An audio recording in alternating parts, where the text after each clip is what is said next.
Hare Rama, Hare Rama, Rama Rama, Hare Hare.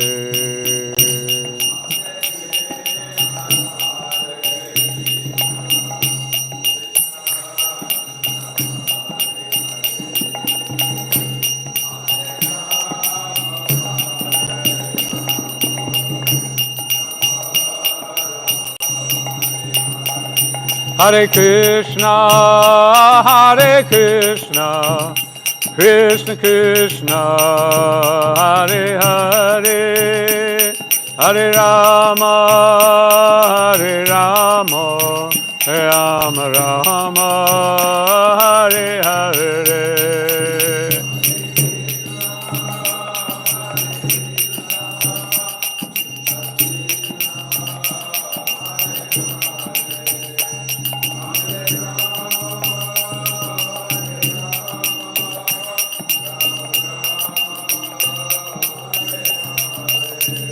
Hare Krishna, Krishna Krishna, Hare Hare, Hare Rama, Rama Rama, Hare Hare.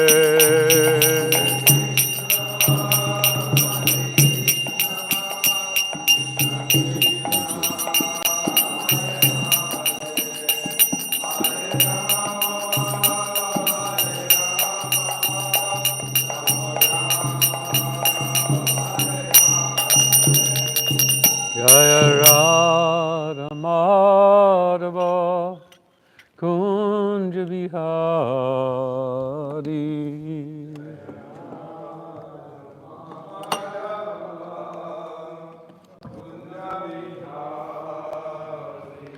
Jai Jai Om Vishnupada Paramahansa Parivartikacharya Ashtatirasata Shri Srimad Jidandi Goswami Shri Sri Bhaktivedanta Swami Srila Prabhupada Ki Jai.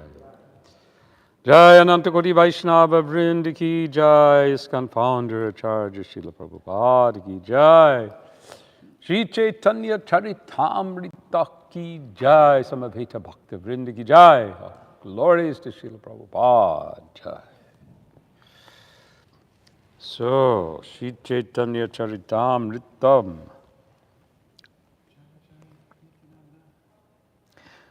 Now, I don't know, do you usually say anything special before? You do Jai Jai Shri Chaitanya Jaya Nityananda Jaya Advaita Chandra Jaya Gora Bhakta Vrinda.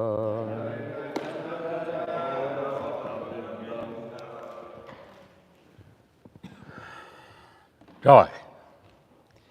So I was told we should be continuing in the second chapter of the Ādi-līlā, and we are now on verse 53. Correct?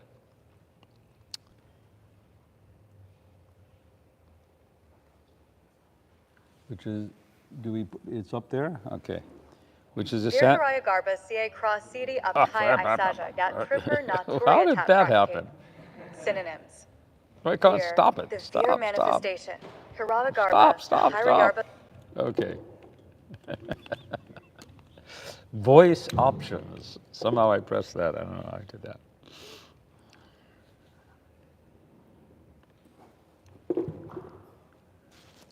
Hare Krishna.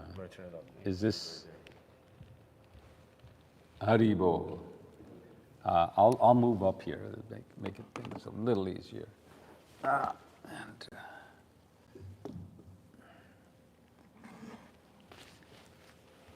I like the Vrindavan. You know, in Radha Damodar temple, you've seen the Vyasa-san there?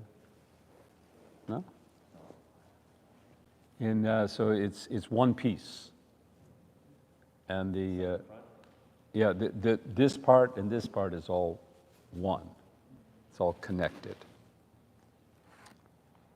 So. And you can, anyway, I've never used it.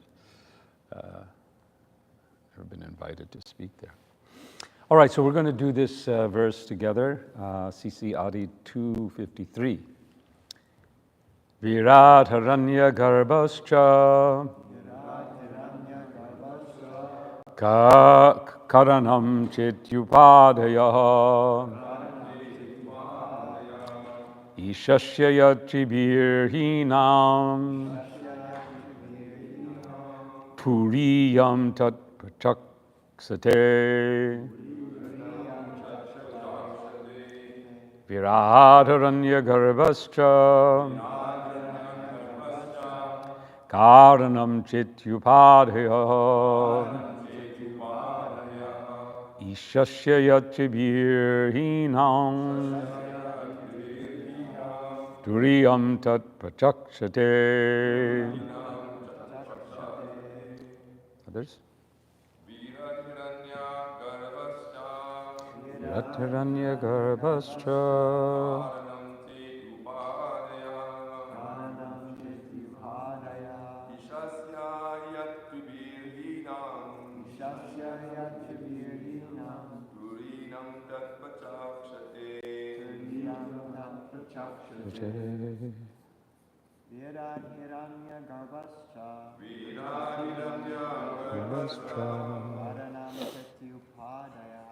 karanam chityupadaya ishasya yatribirhinam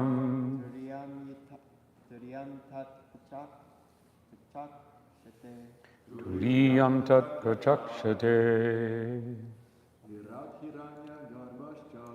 Viradharanya garbhascha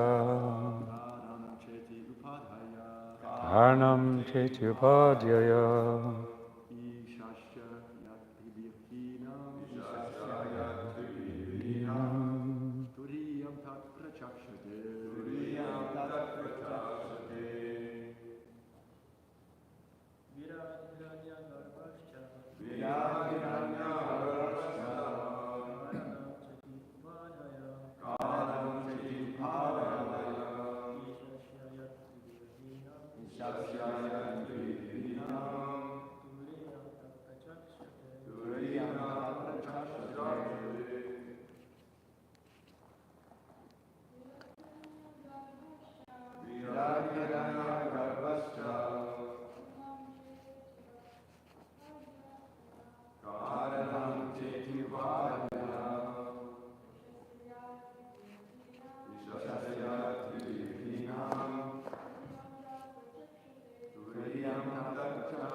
Anyone else? Okay. Virat, the Virat manifestation. Hiranyagarbha, the Hiranyagarbha manifestation. Cha, and Karanam, the Karana manifestation. Cha, and Iti, thus, Upadayaha, particular designations. Ishasya, of the Lord. Yat, that which. Trivi, these three. Hinam, without. Turiyam, the fourth. Tat, that. Prachakshate, is considered. Translation and purport by His Divine Grace A.C. Bhaktivedanta Swami Srila Prabhupada. In the material world, the Lord is designated as Virat, Hiranyagarbha, and Karana. But beyond these three designations, the Lord is ultimately in the fourth dimension. Purport. Virat, the phenomenal manifestation of the Supreme Whole. Hiranyagarbha, the numinous soul of everything. and karana, the cause or causal nature, are all but designations of the Purushas, who are responsible for material creation. The transcendental position surpasses these designations and is therefore called the position of the fourth dimension. This is a quotation from Sridhar Swami's commentary on the 11th canto, 15th chapter, verse 16 of Srimad Bhagavatam.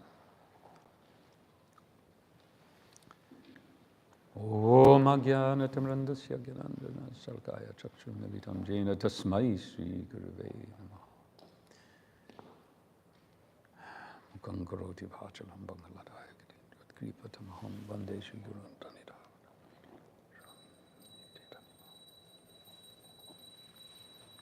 Hare Krishna. So we are continuing Krishnadas Kaviraj Maharaj Thakur, his explanation of the third verse of the first chapter of Ādi-līlā. So perhaps we can, which he repeats in the beginning of this chapter, or when he begins to describe that, which is text 5 of this chapter. Yadaidvaitam brahmopanishadi tadapyasya tanubha yatmantaryami purusha iti so shyamsha vibaha sadashvaryai purno yahiha bhagavansa swayam hayam nachetan yat krishna jagati paratatvam param iha. This verse describes is translated, what the Upanishads describe as the impersonal Brahman is but the effulgence of his body, and the Lord known as the Supersoul is but his localized plenary portion. Lord Chaitanya is the Supreme Personality of Godhead, Krishna himself, full with 6 opulences. He is the absolute truth, and no other truth is greater than or equal to him. So he then continues to explain all this. And he arrives at a section here which begins, he kind of introduces Brahma, and then he describes how when Brahma, in text 31, how after Brahma had offended Krishna by stealing his playmates and calves, he begged the Lord's pardon for his offensive act and prayed for the Lord's mercy. So this is the introduction to what we are discussing now. Brahma has been speaking. If you go to the conversation as it is in the Srimad Bhagavatam, then you find that it's a one-sided conversation. Brahma is speaking and Krishna is sitting there indulging him, basically. Recently, my wife and I, we visited Perth and in Australia, where Jagatarini has manifested this incredible display of Krishna's pastimes in miniature, tiny little, this big figurines. And one of them is this, where after she has the Govardhan-līlā, she has the beautiful representation of, you can go online and you can see pictures of this, although pictures don't really convey the experience of seeing these tableaus. So in the one of Govardhan is so wonderfully, she shows how beneath Giriraj Govardhan, it wasn't just earth, rocks and what you what you would expect to find if you lifted up some bunch of rocks. What would you find underneath? You'd find just earth and maybe some worms or whatever. But when Krishna lifted the Govardhan hill, underneath there were palaces, there were houses and streams, and just this wonderful place that they could all just have a great 7-day festival of darshan, of Giriraj in Krishna. But then afterwards, the hill is let down, and Indra comes. So there, she displays how all the cowherd boys, and they're all having a great time. And over in a corner somewhere is Airavata and Brahma approaching Jai Jai Shri Radha Govinda Govinda. And I was just really taken, because somehow or other it seemed to me that Jagatarini had in this tiny little form, about this size of Krishna, had somehow captured Krishna's mood when Brahma is saying his prayers. And that mood is kind of like, in my sense, get it over with. I want to play. I'm a cowherd boy. And this is expressed here. This mood is expressed in these verses, where Krishnadas Kaviraj inserts, you don't find this in the Bhagavatam, but he inserts Krishna's response to Brahma's prayers, where he says, well, wait a minute, you're talking about Narayan. I'm just a cowherd boy. How can you say that? And that was the expression that Krishna actually had. It's described that, I think it's in Gopal Champu. I don't know, you're, Natabara, you're a student of this. And it's what happens afterwards when the cowherd boys are witnessing all of this. Is it in Gopal Champu? I haven't studied so much. Anyway, this is so wonderful that, okay, so now as Brahma is saying all of his elaborate prayers, and Krishna's, kind of accepting it, but with a disinterested mood. The cowherd boys, his friends, they're observing this. They're watching all of this, and ultimately there's Indra crowns. Actually, I'm sorry, this is not, we're mixing things up here. I'm talking, the one that I was talking about is Indra with Airavata. So I'm all confused here. Sorry about that. But I think probably the same mood was there when Brahma expressed his prayers. What happens with Indra's prayers is afterwards the cowherd boys, they come and they crown Krishna as Govinda themselves, and there's a big festival. Anyhow, but, so sorry for mixing things up there, but so here Krishna says in response, O Brahma, your father is Narayan, I'm but a cowherd boy, how can you be my son? And then Brahma begins to explain. Are you not Narayan? You are certainly Narayan. Please listen as I state the proofs. That's text 35. So we've now continued all of this. We've gone into Brahma's,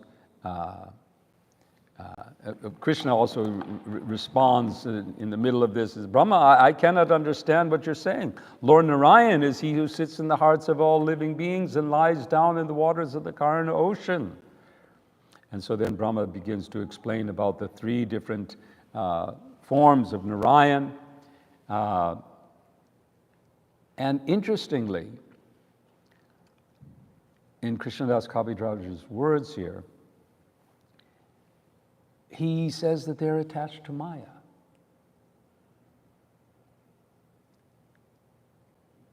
And in this particular verse, we're hearing a bit about the difference between Krishna in his Narayan feature, in connection, this phenomenal, this world, both phenomenal and noumenal. Now, I was curious because the translation here uses the term numinous.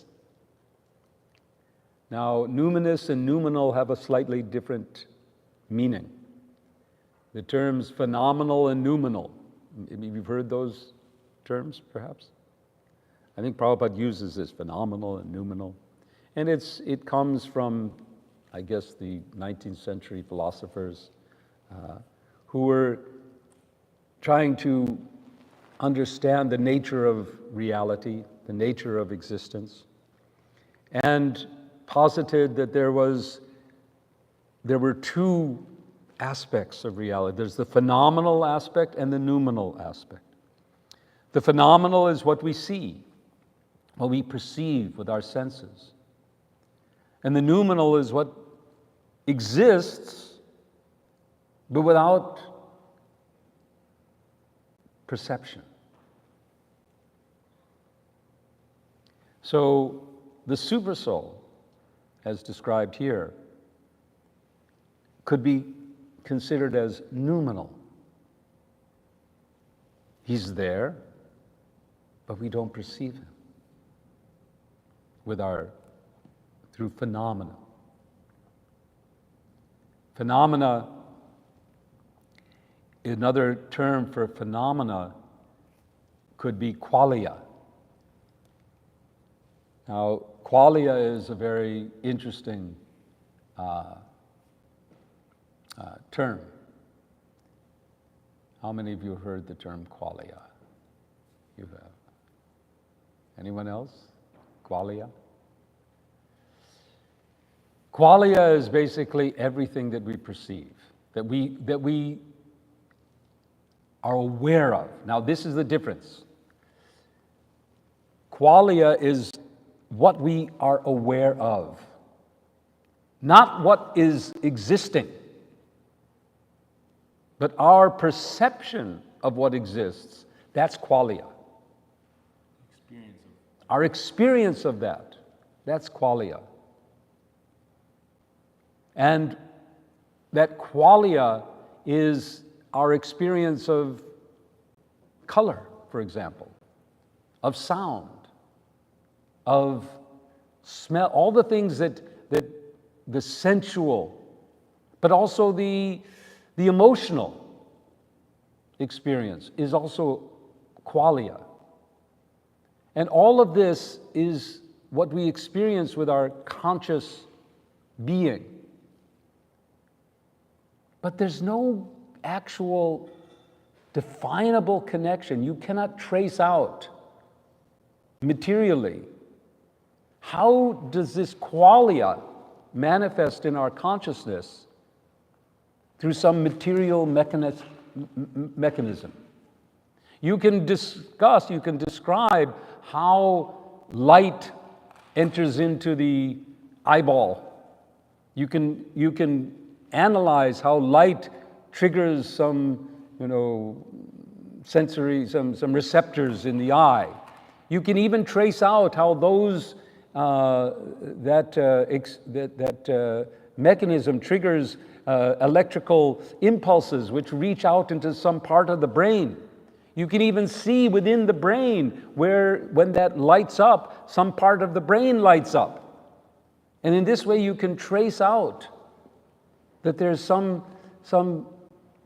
a connection between the material into the brain. But you cannot describe, there's no answer, in contemporary science at least, to how does that become redness? How does that become a color? How does that become a flavor? How does that become an emotion even? How do those things that we actually perceive, we experience, how does that become derived from the things themselves? This is called the hard problem of consciousness. It's really actually, it's recognized by, you could say, honest scientists. Many scientists My father was, I consider him to be a very wonderful person. But he was a scientist, and he was in medicine. He was in, an important field, and he was very good. But if I tried to go in this direction of talking about consciousness and talking about, who we are, it was like, shut off. We're not going there. That's, won't talk about it. But those scientists who are a little more open and ready to admit that they don't know everything.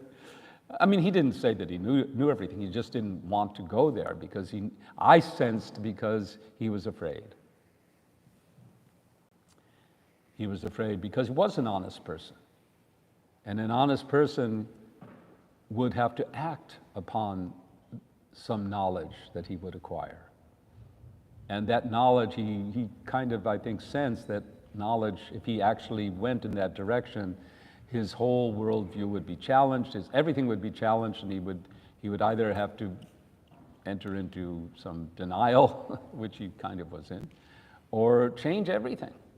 So many people, they're afraid. They don't want to explore spirituality because they know that it would be change everything in their lives. So phenomenal and noumenal. So the phenomenal here is described as the Virat. And then the super soul, numinous. Numinous also has the meaning of divine, or divine essence. So the two words work together. So the numinous is described as the Paramatma. And then comes Karana, cause.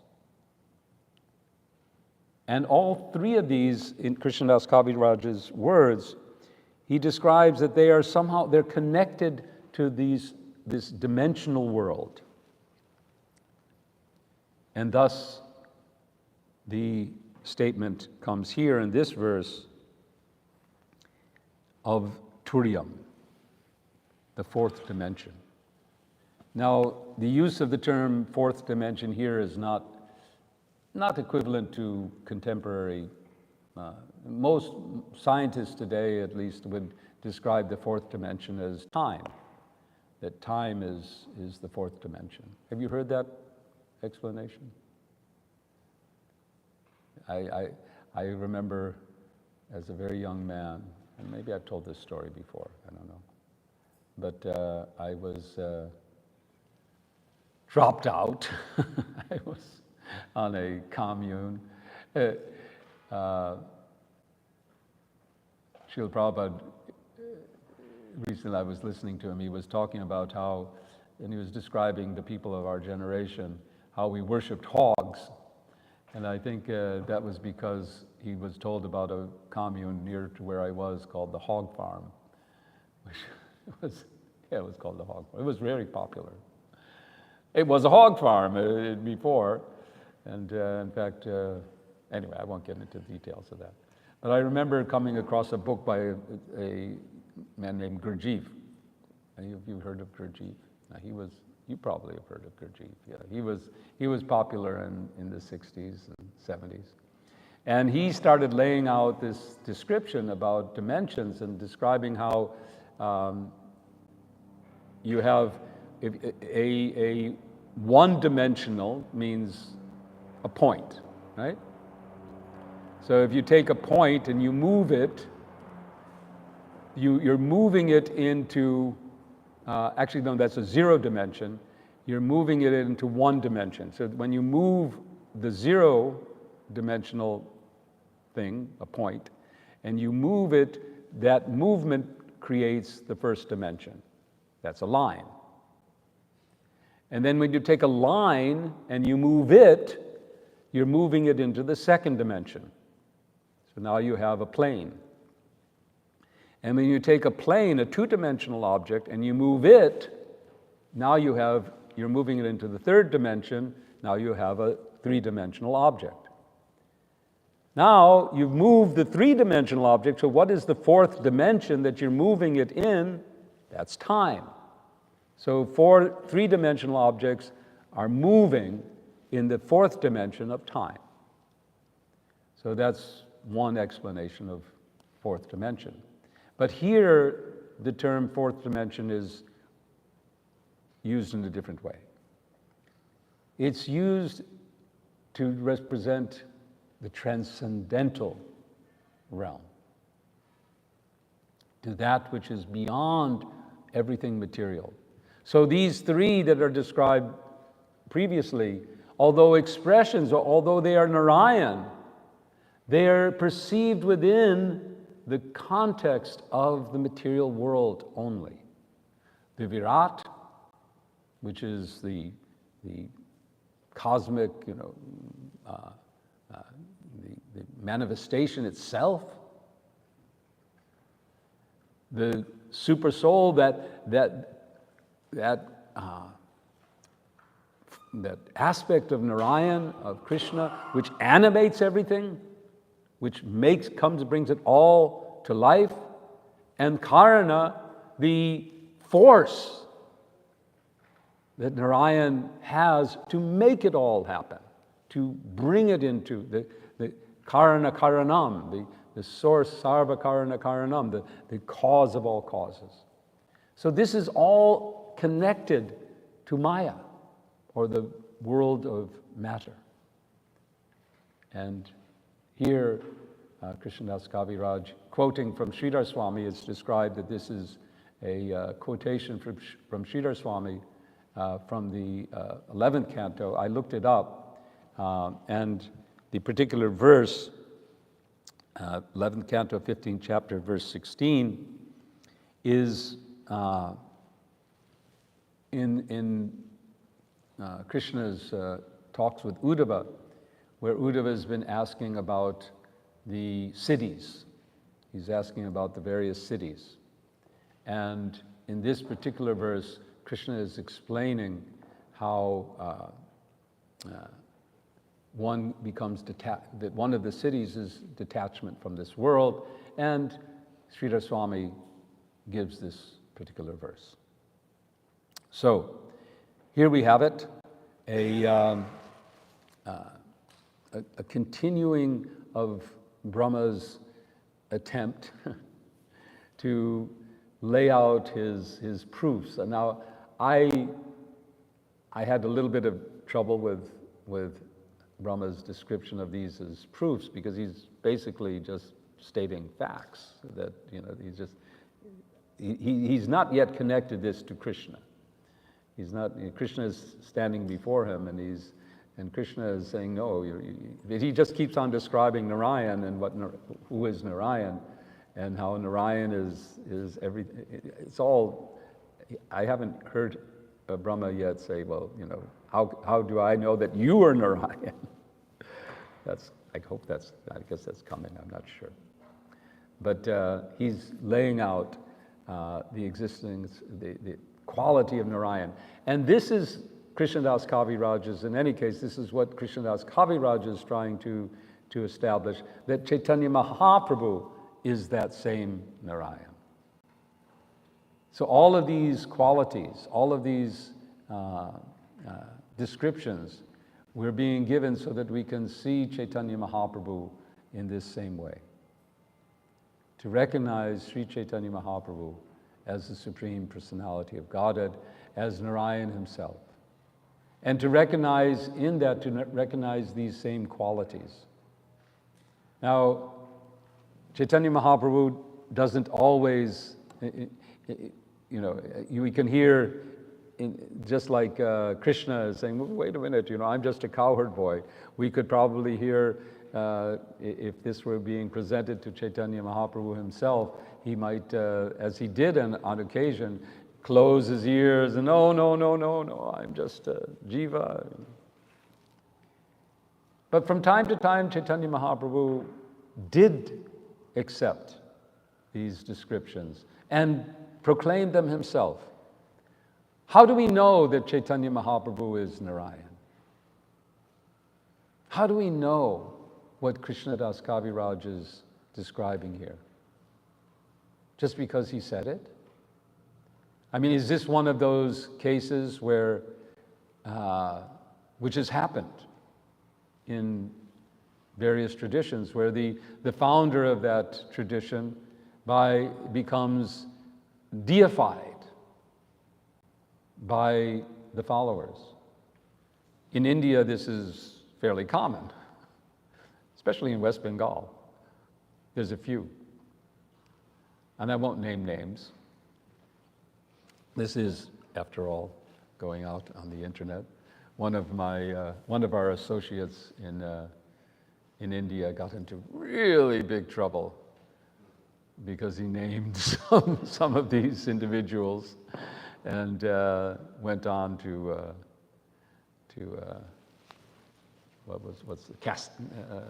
vilify them in different words. So I won't do that. I won't name any names, but you can look, you can examine if you like, and you can find many, many examples. In fact, there's a term in India called godmen. You've heard that term? It's a category, you know. It's like, you know, you have businessmen, and you have you know, professionals, and you have students, and you have godmen. So, you know, people who are either proclaiming themselves to be God, or more often, in fact, and this is what I'm talking about, is that more often it's not the individuals themselves, although they may, you know, not complain, but it's the followers. It's the followers who do this. They turn their guru or their, you know, some individual, they turn them into God. Is this what Krishnadas Kaviraj is doing? Is he, out of his enthusiasm, his devotion for Sri Chaitanya, is he just, you know, pulling verses out from here and there to turn Chaitanya Mahaprabhu into God? In India today, most people don't see Chaitanya Mahaprabhu in that way. They consider him to be a great saint, right? A great saint. At the time of Chaitanya Mahaprabhu, there were others. He's not the only Mahaprabhu, by the way, from that time. If you've done, I mean, I know Raja Mohan, you've done Govardhan Parikrama, and probably a few other here have done. And you may remember going to Govinda Kund. Have you been to Govinda Kund? Oh. And there's a very nice Baitak of Vallabhacharya, and is very Vallabhacharya Mahaprabhu. He's Mahaprabhu for the Vallabh Sampradaya. So even the Mahaprabhus, and there's Tukaram was at the same time. He's considered to be such a great saint. So for most people in India, Chaitanya is one of those, one of the bhakti saints. But here Krishnadas Kaviraj is elaborately trying to say, no, he's Krishna himself. Did Chaitanya Mahaprabhu say he was Krishna? Sometimes. Yes, he did. Sometimes he did. And here's where I think we can get some understanding. Why is it that we accept Chaitanya Mahaprabhu to be Krishna? Most of the time he said, no, I'm just... But from time to time, he revealed his actual position. And he revealed it in ways that were so powerful to his intimate devotees. He actually did display, he would display his form. He went so far, I'm not sure, did he ever, he didn't ever display a universal form. Maybe he did once, I think he did. I think he actually did display it to Advaita Acharya. I'm not sure. Anyway, he displayed. In Chicago, there's a painting like that where Advaita Acharya is praying. That's right. Yes. And I think Yeah. I heard that. Yeah, he displayed his Virat. He displayed 6 arms. Yeah, Sarvabhauma. Yeah. He displayed, sometimes he displayed Narayan with, there's instances where his Sadbhuj form was 2 hands, and then there's Rama's hands, and there's Krishna's hands, and there's also an instance where he displayed his own 2 arms and the 4 arms of Narayan. And there are a number of instances where he says, I am, this is who I am. One that I brought up recently, I think. We were talking in one class about Ramkeli. When in Ramkeli, how Mahaprabhu had gone there on his way to Vrindavan and met Rupa and Sanatan. And anyway, various things took place there. And that's the place where this famous verse of Pritivityache Tatanagaradi Gram Sarvacha Prachar Hoivi Modanam, that takes place. And what's the context? The context of that was that the Hussein Shah was actually convinced that he was Narayan. He argued, he made his own argument. Why is, this must be Narayan himself. And he had all kinds of, he had various arguments in favor that this is Narayan. Look at what he's doing. Look at his effect on the people. And then he had a very interesting argument. He said, I'm the governor, I'm the main man here. And, I can't get people to do anything without paying them. And look at him, he gets everybody to do anything he wants just by his glance. He must be God. And so, Sri Chaitanya Mahaprabhu, he's enjoying ecstatic kirtan. And the whole, people everywhere are just flooded with love. And the word gets around, though, that the Hussein Shah has been impressed, and he's ordered his unlike the Chandkazi, he ordered his men to leave these devotees alone, to let them have this kirtan. But the devotees become worried that he could change his mind. After all, he's not known to be the most hospitable to Hindus. And so they want to convince Chaitanya to go, to proceed. And Mahaprabhu's response is, how can he do anything without my sanction? I am sitting, basically, I don't remember the exact word, but basically, I am sitting in everyone's heart, and without my permission, no one can do anything. And in fact, then he says, Priti Vityache Jatanagaradi Gram, Sarvacha Prachar Hoibi Modanam. And we were discussing this we were discussing this verse in a meeting I had. And so the question was, when Mahaprabhu was saying Moranam, because we also translate that as the holy name will be heard, right? We translate that to mean that the Hare Krishna Maha Mantra, and I think Prabhupada also translates that the Hare Krishna Maha Mantra will be spread all over the world. And I was pointing out that when Mahaprabhu is saying this, he's saying it in the mood that he is Krishna. So there's no difference. The words, the holy name of Chaitanya Mahaprabhu, the holy name of Krishna, in this context is the same. So we have evidence. So Krishnadas Kaviraj Goswami, He has all this evidence that Chaitanya Mahaprabhu is actually Narayan, the personality of Godhead. And now he's elaborating.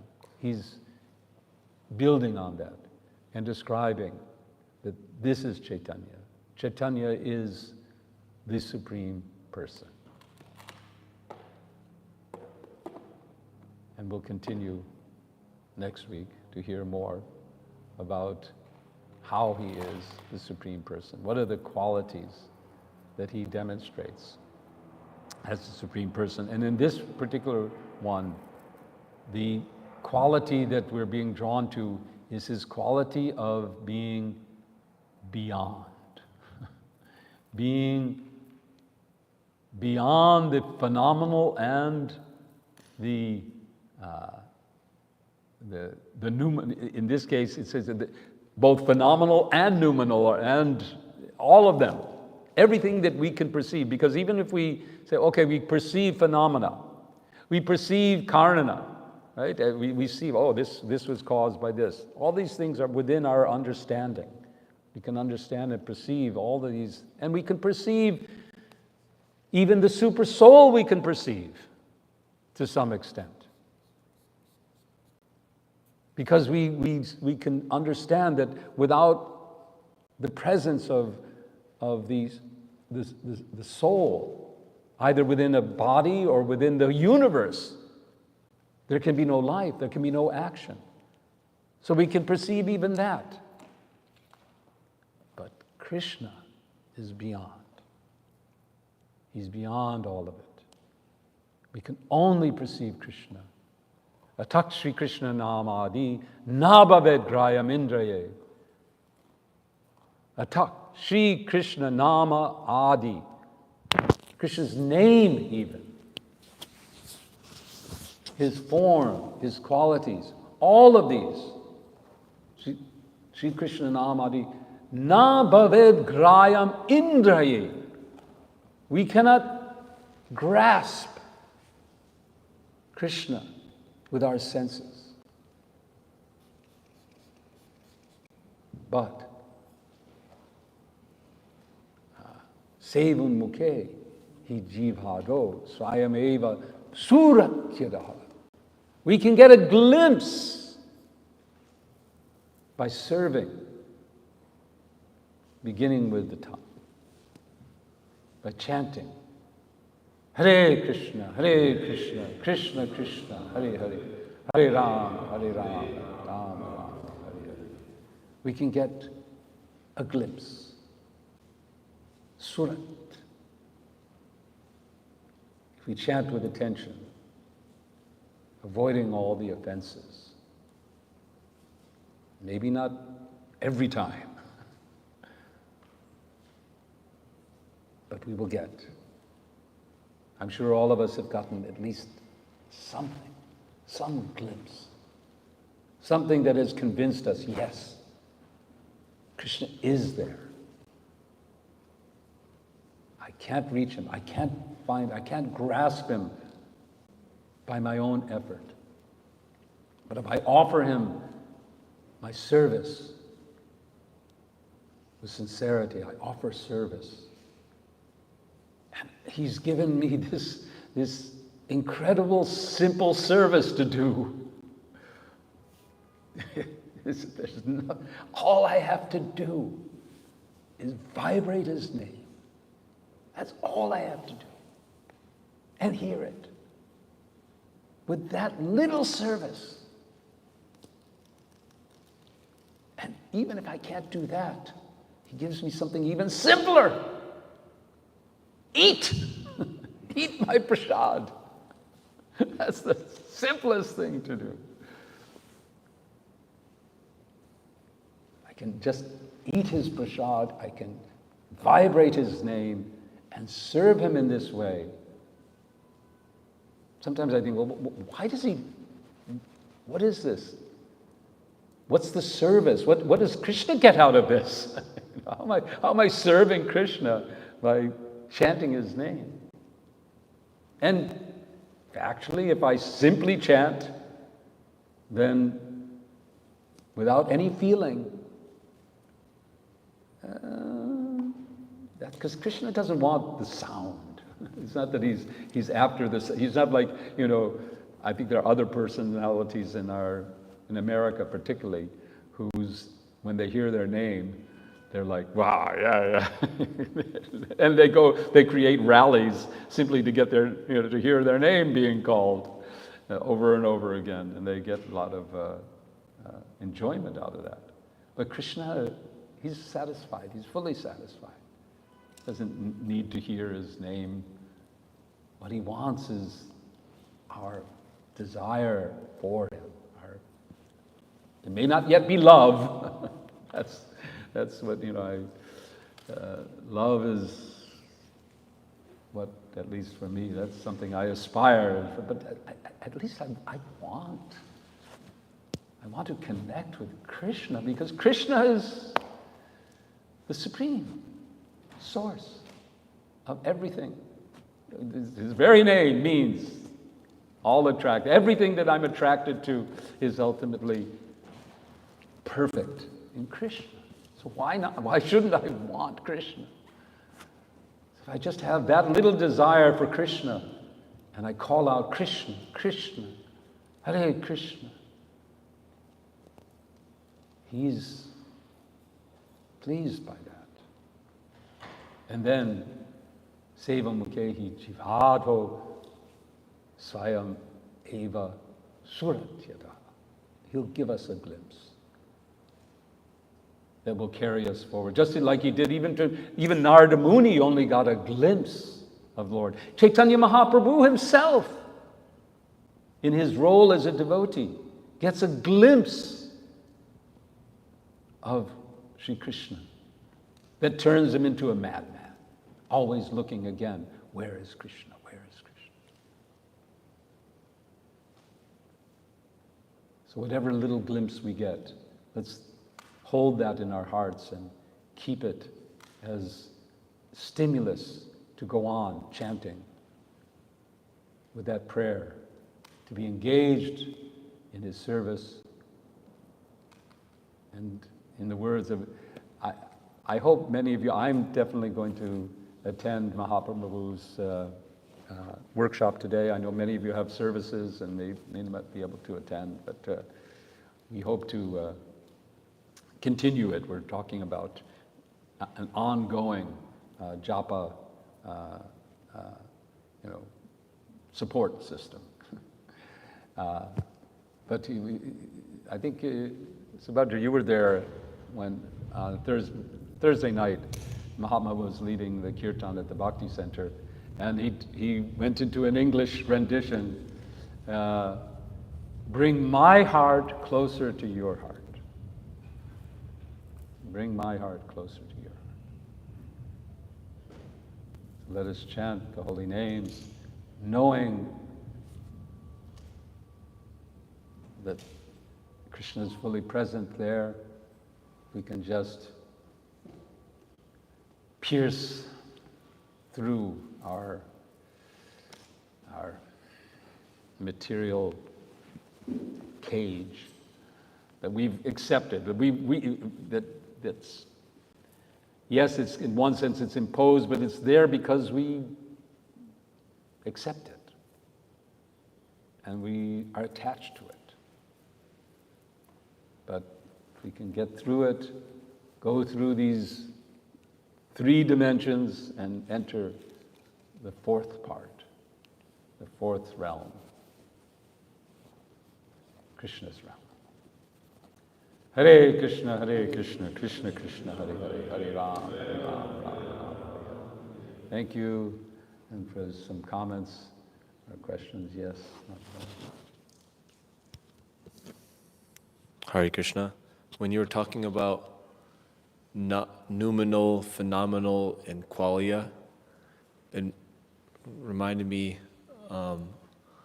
Suhotra Swami was talking a lot about that, and actually even in like the Bhagavad Gita, like the hard problem of consciousness is made easy to understand by Krishna, because when he's explaining like the elements, like you have some element, fire or something like that, or whatever element it is, or water, for example. So the water is just a thing, we don't know exactly what it is, but it's water. And then you have your sense, the tongue, that tastes it. But then when the sense comes in contact with that element, it produces the experience. And Krishna says, I am that. So he's helping us, I'm the taste of water. So he's helping us actually make the experience. Like otherwise, you can't explain it. Okay, some little chemical goes on your taste bud and then it shoots into your brain and then, but then who's actually like, or your eyes are looking at something. He says, I am the light of the sun and the moon. So the light hits your eye, some photon receptors and hits some cones and it knows the color difference in something and goes into your brain. But then they say it projects onto the brain like an image, like a movie theater. But then who's sitting in the brain as watching the movie? And not only that, but there's what reaches the brain.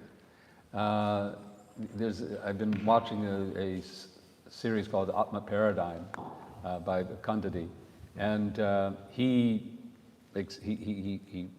presents. I assume I don't know where it's actually from, but I mean, he's been doing his research well. That those who study this phenomena have found that the amount of data, because you kind of measure information that enters into the eyeball in terms of, you could say, bits bits of information. And so there's 60 million or billion or whatever bits of it that actually enter the eyeball. Now, then the eyeball only catches a certain amount of that. And that's like, 10% or whatever. And then it has to now go through the optic nerve, and it's got to get into the part of the brain that receives that bits of information. And by the time it gets to the part of the brain that is supposed to be responsible for perception of color or whatever, it's now down to like 1%. And that if you were to try to demonstrate, it would be like the outline only.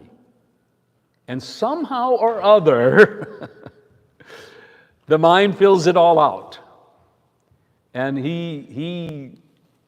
his explanation is that, I mean, he goes into what's called the Akashic. He says that there's a pool of information, there's an information field that's subtle, and then the mind can access that. But he hasn't, ultimately, I haven't reached the end of it, but I'm expecting him to finally say, well, how does this work? Krishna. How is it? Aham sarvasya prabhavo matak. Aham sarvasya prabhavo.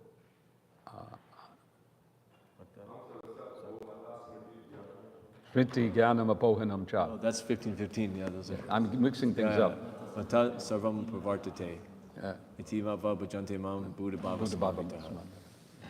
That I'm the source of all our knowledge, all our experience, the experience of taste, it's all coming Krishna. Krishna's filling all those gaps and making all that work. And the atheists will argue, well, you're just making the God of the gaps argument. But actually it's not, because it's not like Vyasadeva is positing this because he's arguing with someone.